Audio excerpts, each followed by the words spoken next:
to show the running balance on the right-hand side, and then what you're bringing in and what you're issuing, okay? Notice at the top, they say what they're talking about. In this case, they're talking about digital cameras. They show what kind it is. So this unit is called the DC-106. Then notice there's something called the reorder point. What do you think that means? What's that?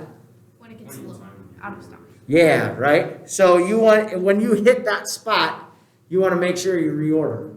Now, in this last year, this reorder, and we'll talk more about this here in a second, this reorder point probably got messed up, right? Because why? You didn't sell as much. Okay, maybe you didn't sell as much. Why else? The shipping took longer. Yeah, right? Shipping is a big thing now. Okay, so especially like Dee said, when you were kind of slowed down, maybe weren't open, you didn't go through any product or very little. Or those of you that just did deliveries or just did, a certain part of your, it was a big difference, especially trying to compare it to past years, right? And compare even the same months in past years. So that stock form is going to show all of that stuff to you, and it's going to explain what the merchandise is sold at. So notice this one right here. See where it says unit and then it says each?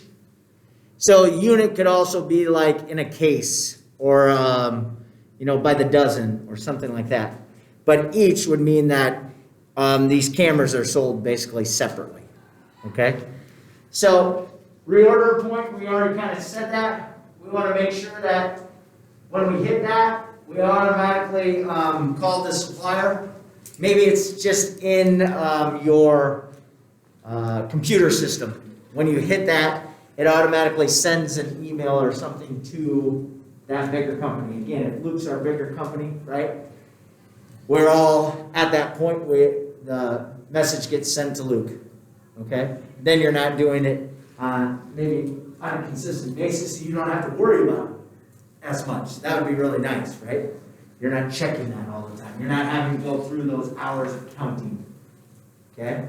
So again, a lot of the systems today, when some, like at Walmart, if you go through the line, as I'm buying pop or socks or whatever it happens to be, it's kind of subtracting it in their total inventory, and as every single person's going through the line. Does that make sense? So hopefully the computer system can help you out with some of that stuff. Professional inventory. This is basically, see the right-hand side? This is my running balance to show myself how much that I actually have on hand. Okay? You, again, want to make sure that you always have what you're, representing or selling on hand. Okay? Jerry's would look really bad if they didn't have dough. All right? Parlor would look really bad if you didn't have ice cream. And they're out of biscuits, right? Makes you the second thought of going back there, right? They were out of fries one time. Purdy's? They're out of French fries? Yeah, and then I went to Juice Burgers, and they were out of buns. And then I went home. Yes, like, that's it for today. But it gets you frustrated, right? It gets you frustrated. You're like, oh, I should be able to go to these places. That's awful. Right. That's awful. Okay, so then the next time that you're driving around thinking about food, you're like, well, I hope they have French fries, or well, I hope they have buns. I might go to the next place. You know?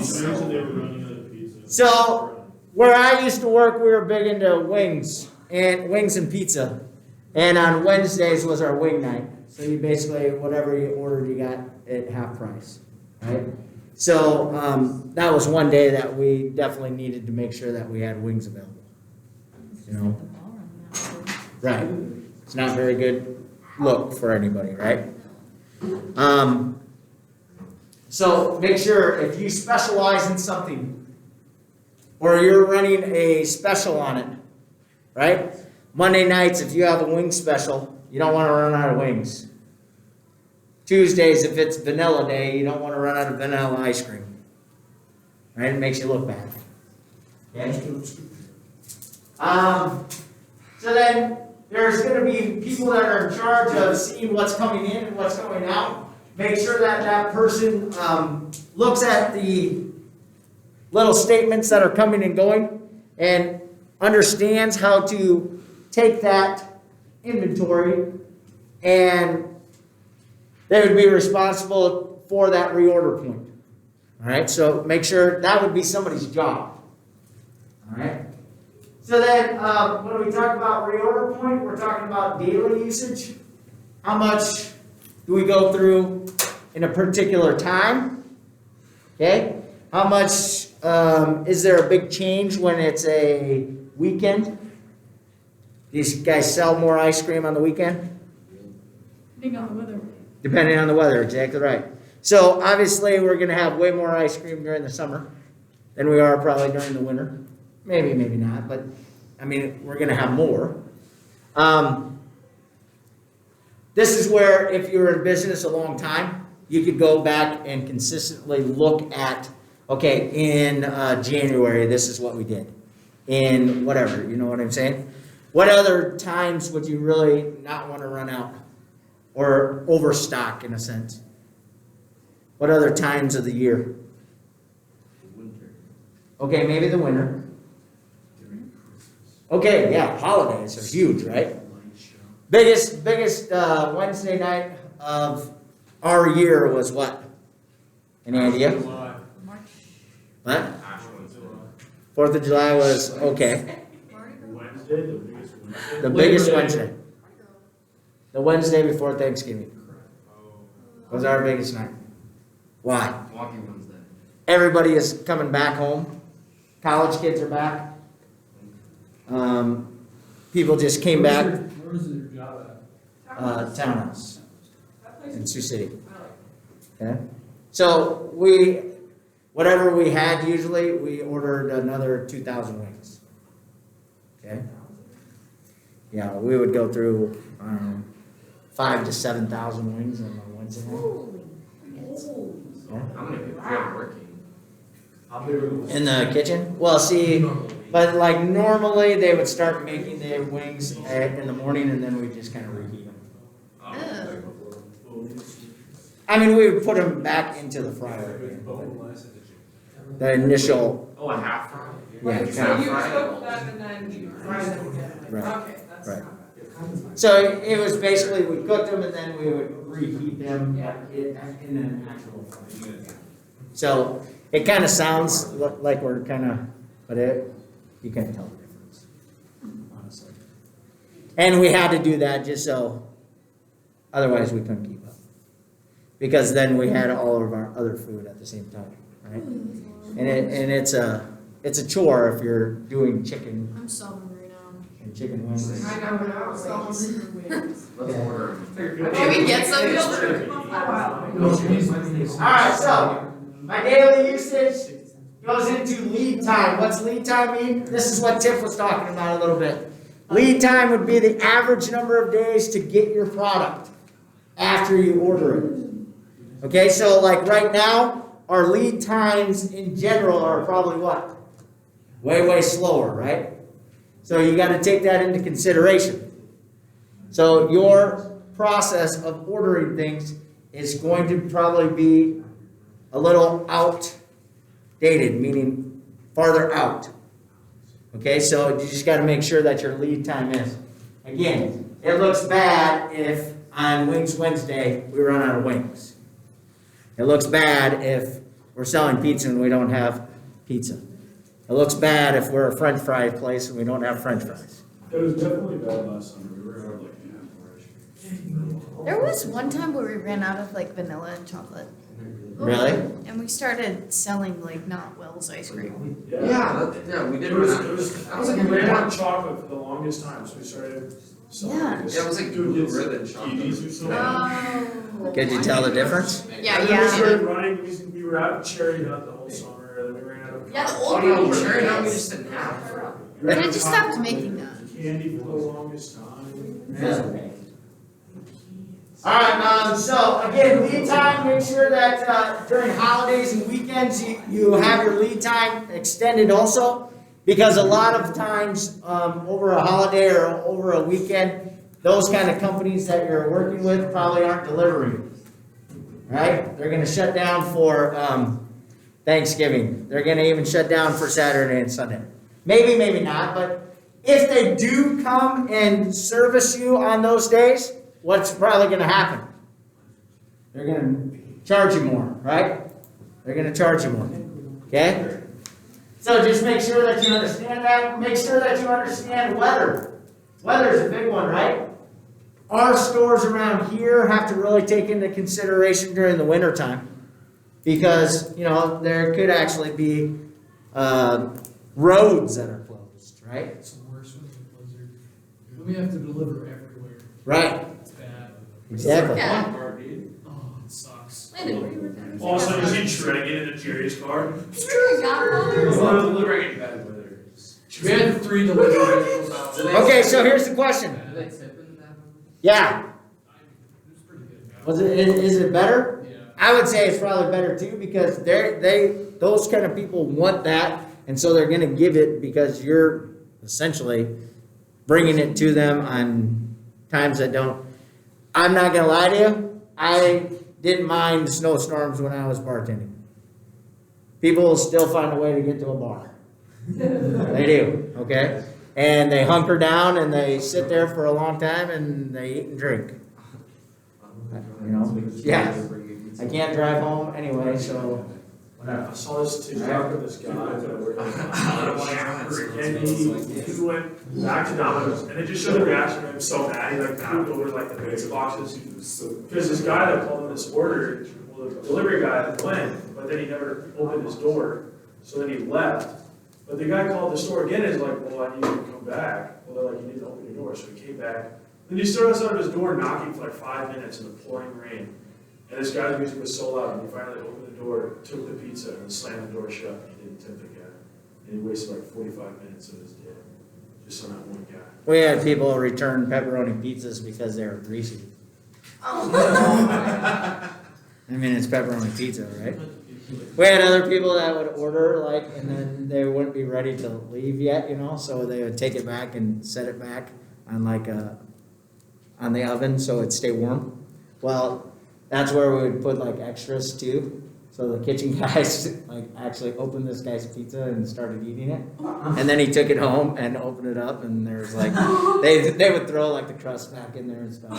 That's so bad. So, I mean, obviously we made him a new pizza, but. That's so bad. So he had to come back, you know, and bring his pizza back, so he sat there for a little while longer. And That's so funny. all right, here's one thing that you need for today, though. Right here, you need this calculation right here.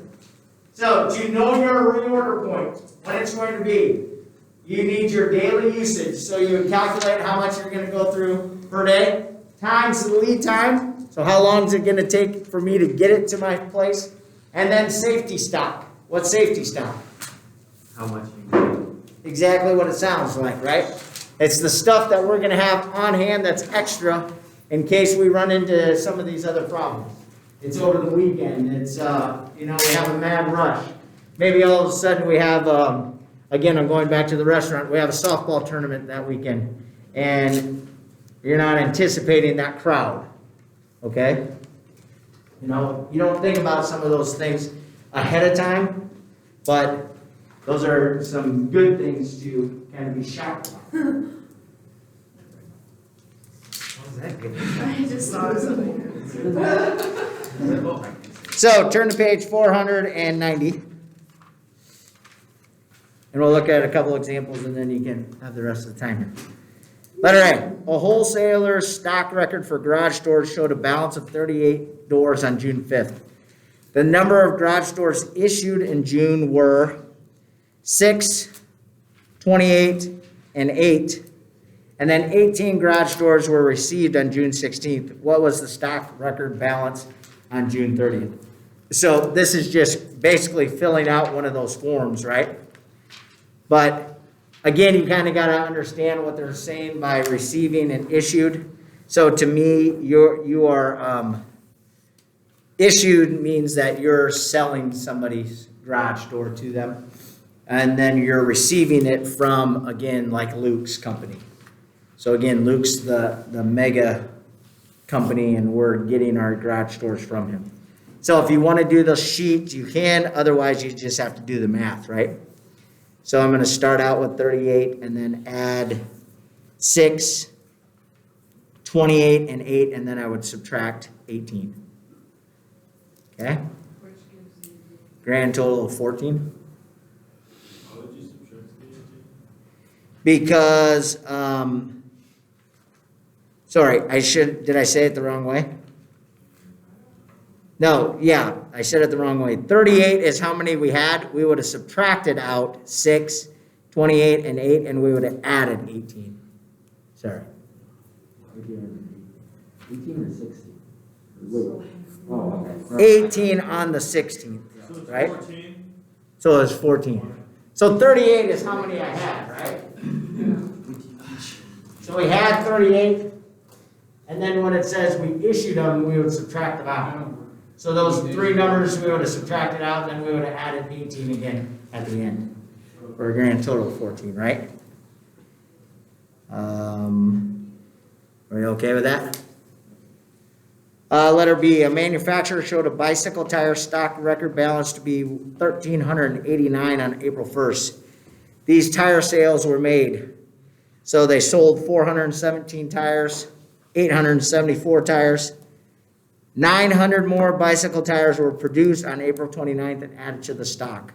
What were the balances in the stock record after each transaction? So in B, they're actually telling you to essentially do this little chart and actually have the date by it.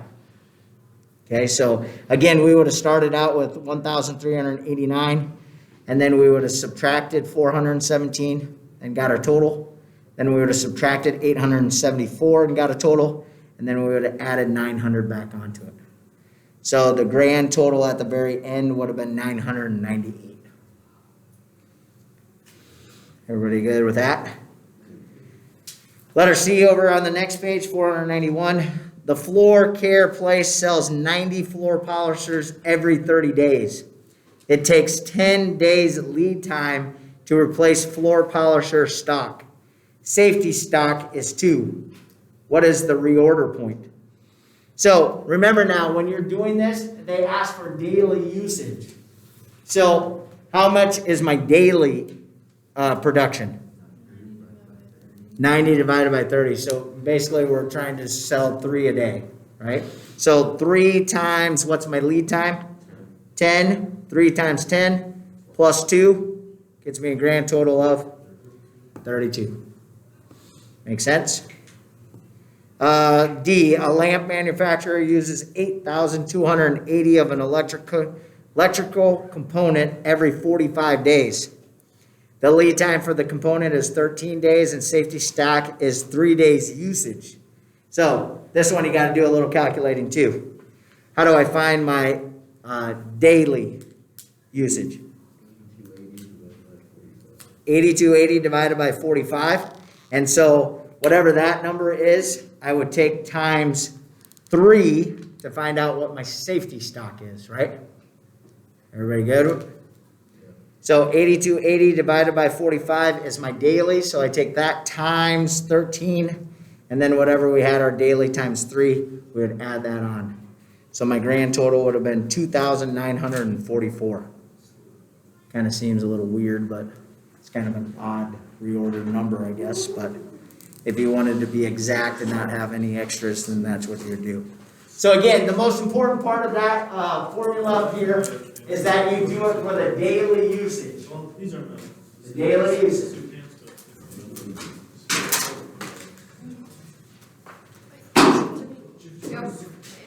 From where'd you order from? I think. Sorry. There you go. You still got about 20 minutes. Sorry.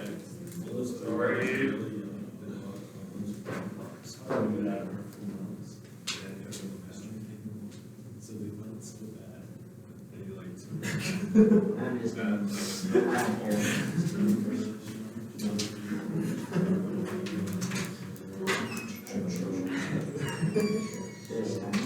Oh dear. I don't care about it. Those other two numbers got me to that 3,000 number.